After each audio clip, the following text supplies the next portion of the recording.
This particular wood wheel I found on the beach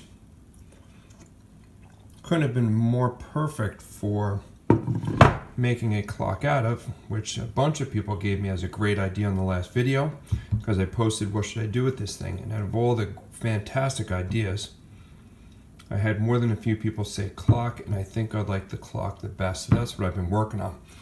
But in an effort to show how I did this, the hole was already in here, the circle's already set, this will be the face of the clock, and you can purchase the innards of the clock. So on this back part, I'm going to have to cut out enough of a square where the innards can stick and the battery will be in the back. And then the dial and the hands will come out this way. And I'll show you those once I get to the store. I'm going to a craft store. Michael's right up the street because they sell those parts of the clock there. I just have to decide on what hand.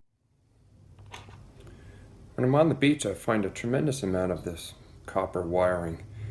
And usually I just bring it into recycling.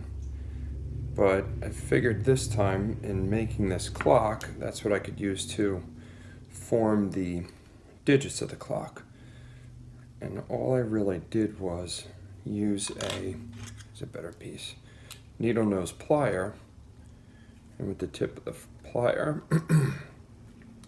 I shaped the numbers. Unfortunately, the number 1, which you had to do 3 of, was my least favorite number because it just didn't come out the way I wanted to.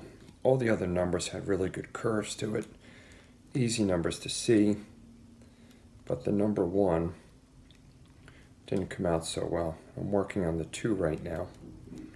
Copper wire is really easy to work with.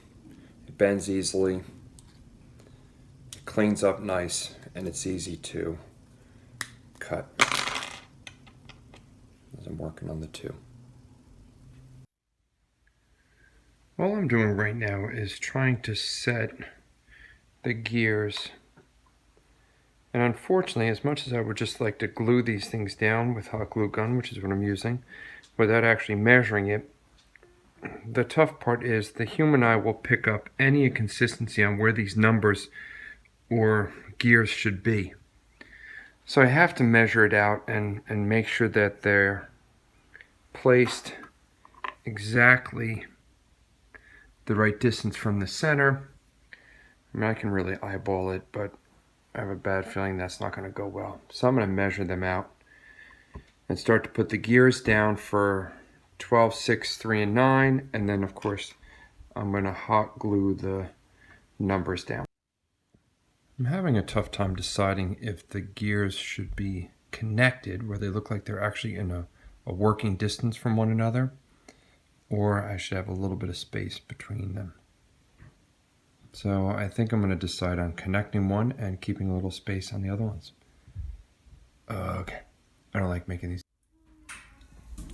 Well, this is the finished project, and I was able to get the mechanics in. It took a little while because I had to dig in a little deeper for the posts to sit up high enough so they could actually spin.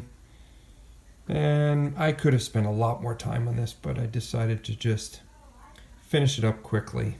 And well, it's finished for now. I could do more with it, but that's the finished project.